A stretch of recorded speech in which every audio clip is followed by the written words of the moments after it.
Hello students, welcome to English class. This is the sixth part of your fifth chapter, the letter A. So पिछली class में हमने देखा कि किस तरीके से अपनी मदर की सपोर्ट से क्रिस्टी जो है लेटर ए लिख देता है. फाइनली क्रिस्टी लेटर ए लिख देता है. ठीक है. अब उसके बाद क्या हुआ, will just read and find out. Then my father stripped and hoisted me onto his shoulder. I had done it.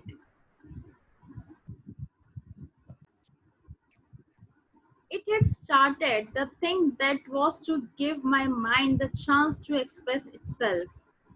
Now, अब जब वो लेटर ए लिख देते हैं तब उनके फादर जो है इतने ज्यादा खुश हो जाते हैं कि क्रिस्टी को सीधा उठाकर अपने शोल्डर पर बिठा लेते हैं. जैसे कि जनरली होता है कि पेरेंट्स अपने बच्चों को शोल्डर पर बिठाकर घूमते हैं सब जगह पर, उसी तरीके से क्रिस्टी के फादर भी इतने ज्यादा खुश हो गए थे कि वो क्रिस्टी को सीधा अपने शोल्डर पर बिठा लेते हैं.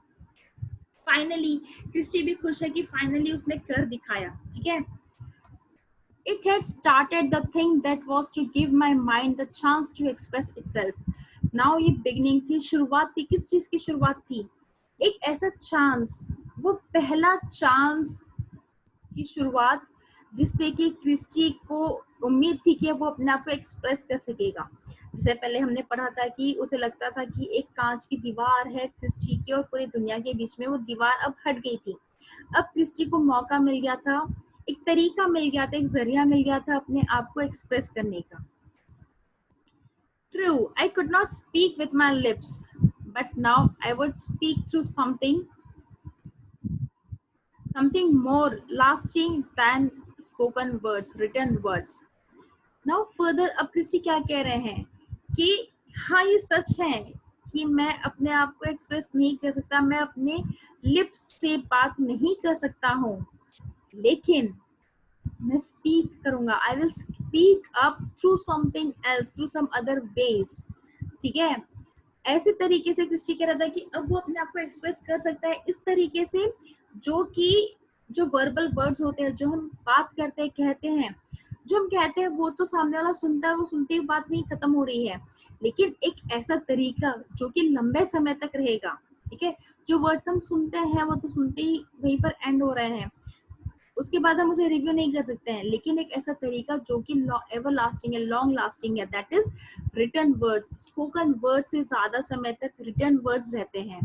तो अब क्रिस्टी को ये उम्मीद थी कि अब वो अपने आप को एक्सप्रेस करेगा एक ऐसे तरीके से जो कि लॉन्ग लास्टिंग रहेगा. स्पोकन वर्ड से ज्यादा रिटन वर्ड से वो अपने आप को एक्सप्रेस कर सकता है.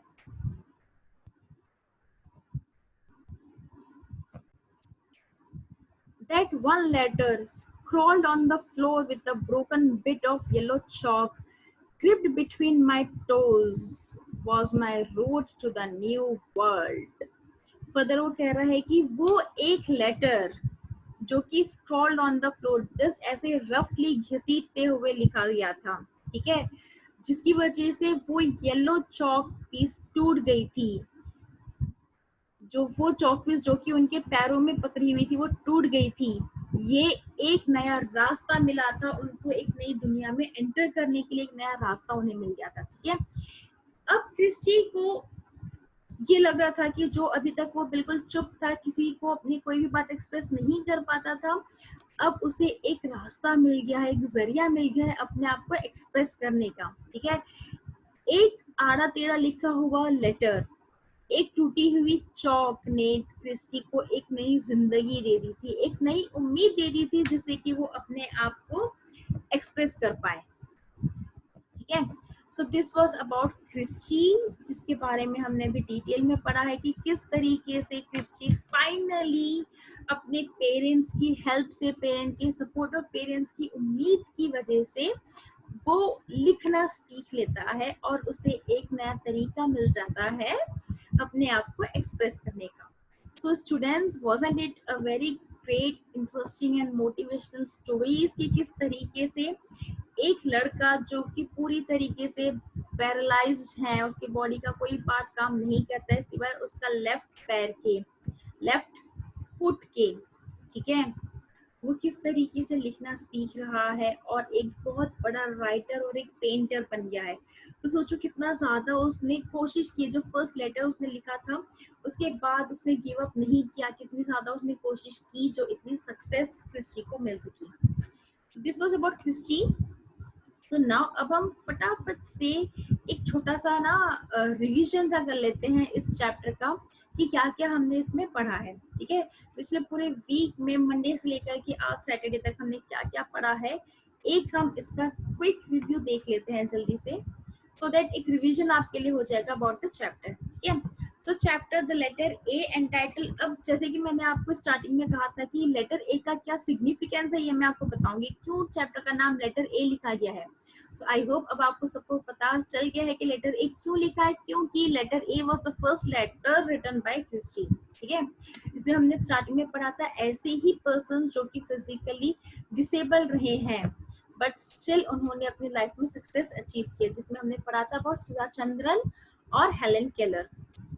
उसके बाद क्रिस्टी के बारे में हमने पढ़ा था, उन्हें सेरेब्रल पैल्सी था जो कि ऐसा बीमारी होती है जो कि बर्थ के पहले या बर्थ होने के दौरान बच्चे को हो जाती है। डिसेबिलिटी हो जाती है ब्रेन में और फिजिकल, मेंटल और फिजिकल डिसेबिलिटी कुछ भी हो जाती है।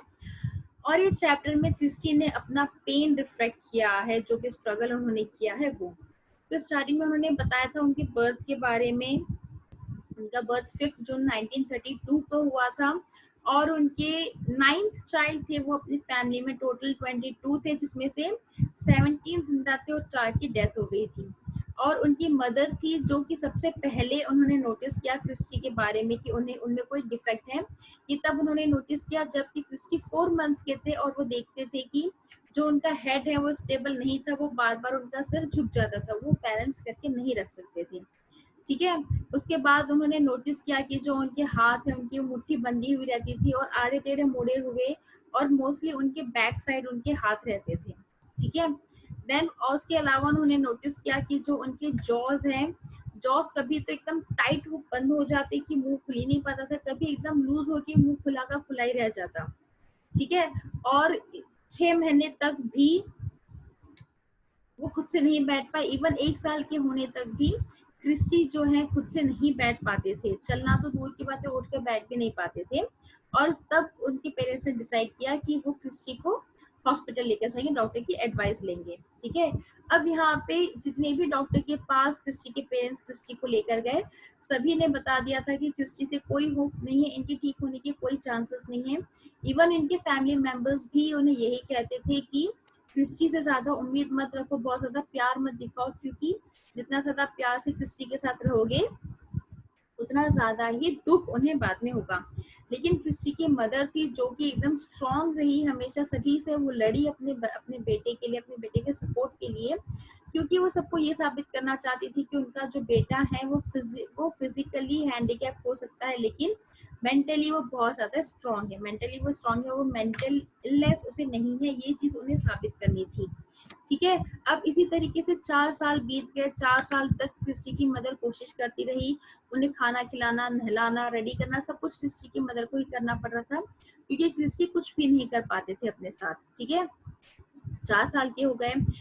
अब जो है क्रिस्टी की मदर क्रिस्टी को स्टोरी बुक सुनाती जिसमें कि बहुत सारे पिक्चर्स बने होते, इस तरीके से वो अपनी नी पर बैठ के क्रिस्टी को स्टोरी सुनाती। ठीक है, और बदले में उम्मीद करती कि क्रिस्टी कोई ना कोई पॉजिटिव साइन उन्हें शो करें, लेकिन कभी भी क्रिस्टी की साइड से कोई भी पॉजिटिव रेस्पॉन्स क्रिस्टी की मदर को नहीं मिलता, जिससे कि वो बहुत ज्यादा अपसेट हो जाती। लेकिन वो अपनी उम्मीद कभी नहीं छोड़ी। इस तरीके से क्रिस्टी की मदर जो है उन्हें स्टोरी सुनाते रहती थी। ठीक है, एंड उसके बाद वो उम्मीद करती कि क्रिस्टी कोई तो रेस्पॉन्स दे। स्टोरी सुनाए बाद पूछती क्रिस्टी से कि तुम्हें स्टोरी कैसी लगी, क्या तुम्हें जो स्टोरी में बेयर्स थे, मंकीज थे, जो इतने सारे कलरफुल और लवली फ्लावर्स थे, वो सब तुम्हें कैसे लगे, अगर तुम्हें पसंद है तो प्लीज अपना सर हिला के मुझे कोई इशारा दो। लेकिन क्रिस्टी कभी भी कोई इशारा नहीं कर पाते थे, जिससे उनकी मदर अपसेट हो जाती थी। ठीक है, नाउ अब हर कोई उन्हें ये कहने लगा था कि क्रिस्टी जो है वो मेंटली डिसेबल्ड है, तो जो मेंटल हॉस्पिटल होता है एक तरीके से, वहां पर घर वाले सब कह रहे थे कि क्रिस्टी को वहां पर भेज दिया जाए, लेकिन क्रिस्टी की मदर जो है बिल्कुल ही अपने डिसीजन पे स्टिफ थी। वो किसी की बातों में नहीं आई, बल्कि वो अपने बेटे के लिए सबके अगेंस्ट गई और सबसे लड़ी। ठीक है, और यही उनका जो उम्मीद थी, जो कॉन्फिडेंस था क्रिस्टी में, वो उन्हें एक सक्सेस मिला, जो एक साइन क्रिस्टी ने दिया था। ठीक है, अब एक दिन की बात है कि मोना और पैडी जो कि क्रिस्टी के भाई और बहन है, सब लोग, दिसंबर का टाइम था, सब लोग किचन में ही थे क्योंकि वहां पर आग चल रही थी। सब लोग वहीं आग के आसपास ही बैठे थे, रूम के कॉर्नर में जहां पर क्रिस्टी को बैठाया गया था, वहीं पर उसके भाई और बहन मोना और पैडी भी बैठे थे, अपना स्कूल वर्क कर रहे थे, उनके पास स्कूल की स्टेशनरी थी।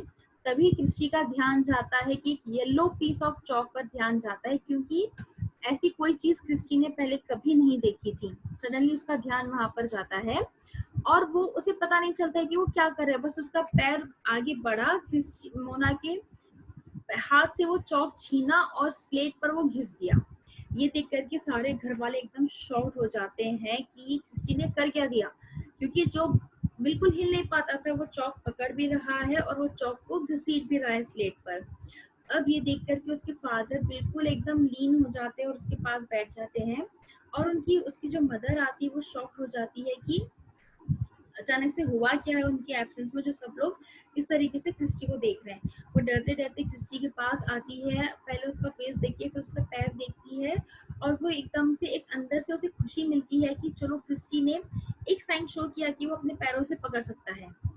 ठीक है, अब उन्हें उम्मीद थी कि अगर वो पैर से पकड़ रहा है तो पैर से लिख भी सकता है। ओके, अब क्रिस्टी को ये समझ नहीं आ रहा था कि उसने पकड़ तो है, लेकिन अब आगे उसे करना क्या है। तब क्रिस्टी की मदर उसे बताती है, उसे कहती है कि मैं तुम्हें बताऊंगी तुम्हें आगे क्या करना है। क्रिस्टी की मदर फ्लोर पर लेटर ए लिखती है और क्रिस्टी से कहती है कि इसे कॉपी करो, लेकिन क्रिस्टी नहीं कर पा रहा था।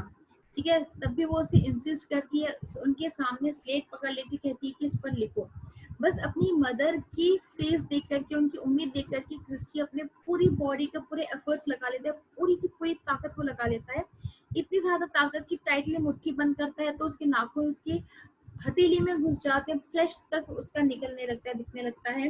उसके टीथ को इतने टाइटली होल्ड कर लेता है कि उसके होठों से खून निकलने लगता है। तो इतनी ज्यादा ताकत, इतनी ज्यादा एफर्ट्स क्रिस्टी ने लगाए, लेकिन फाइनली क्रिस्टी ने अपने लेफ्ट फुट पर जमीन पर ए लिख दिया था। ठीक है, वो ऑल्दो आड़ी टेढ़ी लाइनें थी, एकदम परफेक्ट नहीं था, आड़ी टेढ़ी लाइन थी, लेकिन उसने ए लिख दिया था। ठीक है, तो इस तरीके से एक उम्मीद मिल गई थी पेरेंट्स को। यहाँ पर एक माँ का जो विश्वास था वो विश्वास जीता था, जो उम्मीद कर रही थी अपने बेटे से, वो उम्मीद उनकी पूरी हुई थी। ठीक है, अब क्रिस्टी इतना ज्यादा खुश था क्योंकि जो उसे लग रहा था सभी के साथ, पूरी फैमिली के साथ रहते हुए भी उसे एक अकेलापन सा लग रहा था, वो आइसोलेटेड फील कर रहा था।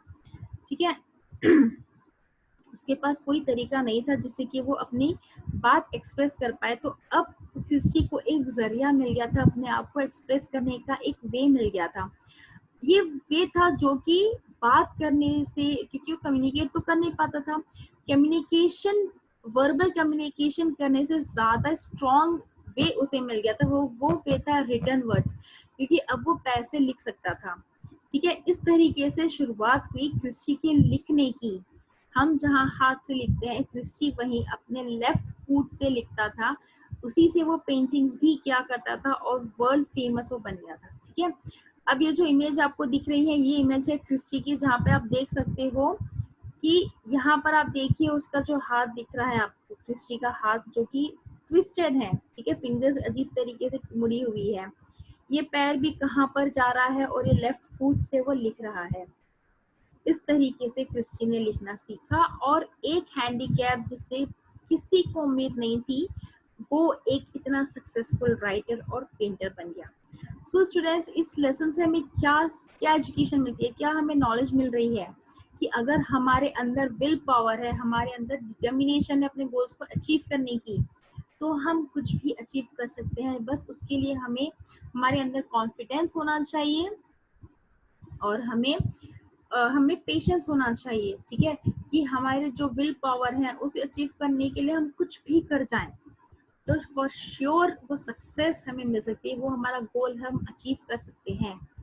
Okay, so I hope this interesting chapter is easily understood by you all. पूरा चैप्टर आपको इजीली समझ में आ गया होगा एंड आई होप कि ये चैप्टर बहुत ज़्यादा, मुझे तो ये चैप्टर बहुत ज़्यादा इंटरेस्टिंग लगा है, बहुत ज़्यादा मोटिवेशनल प्लस थोड़ा सा इमोशनल भी ये चैप्टर है. आई होप आप सभी को चैप्टर समझ में आया है. इफ एट ऑल किसी को कोई चीज़ नहीं समझ में आ रही है, just drop me a message. Okay, thank you everyone.